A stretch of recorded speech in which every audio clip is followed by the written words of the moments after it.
professionals, I think. The first one being is to sort of piggyback on Patrick's talk of using young professionals. More than anything, I think it's important to include them in your membership so that they can make those decisions. So leverage those young professionals in your own organization and your own, in our case, our industry, to help make directions for the association. So in our case, we have a Young Professionals Council. It's a committee of young professionals with a mission, and whether it's mentoring or giving back, or in this case, awareness, let them tell you what you should be doing as an organization and how you can help them in return. I would say the second thing is, once you have that information, make it an effort to make it a part of your strategic plan.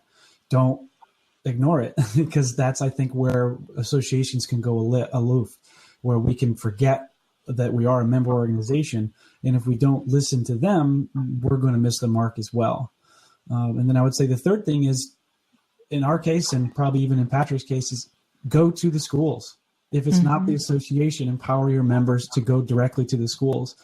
The most recent success we've had in the last year, through our strategic planning, through our rebranding, above it all, for me, which I'm most proud, is that we've actually built partnerships and built curriculum programs now from the ground up at colleges, tech schools, and high schools in the United States, in Bogota, Colombia, in Mexico.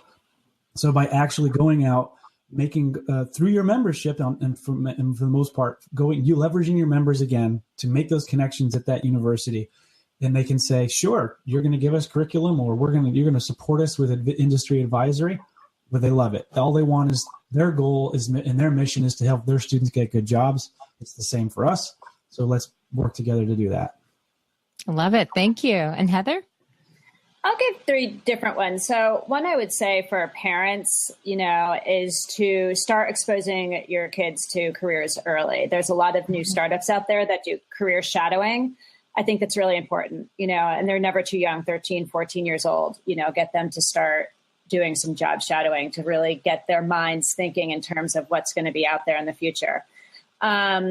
Personally, I would give the advice to people to always be learning, start taking classes or courses and certificates here and there. And not only will it help you if you work for an association, or work wherever professionally, but, for people who are doing certificates, you get to see what the pain points are as an adult learner, right? Is it time management?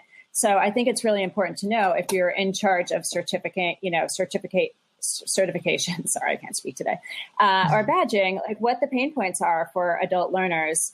And, the third one I would say for associations is, trying to scale and reach younger members is, fish where the fish are. Start structuring, with both Patrick and Joseph's organizations are doing this really well, where, structure meetup type events for younger people that they're going to be interested in, and make it like a project where they're going to collaborate, because not only is that skill important, but the millennials and Gen Z love to collaborate with one another. So if you do programs around that, not only they'll show up, but they'll want to be more involved.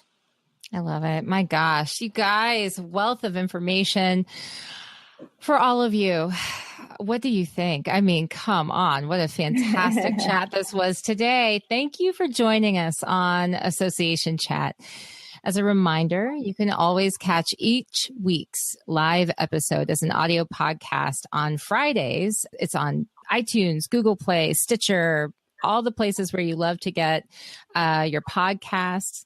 Next week's live chat is talking with Carol Vernon about the best ways to prepare as a leader for ending your 2017 on a high note and starting 2018 so that you'll succeed all year long. And we're going to be talking with her about some of her best techniques for ways to approach the new year.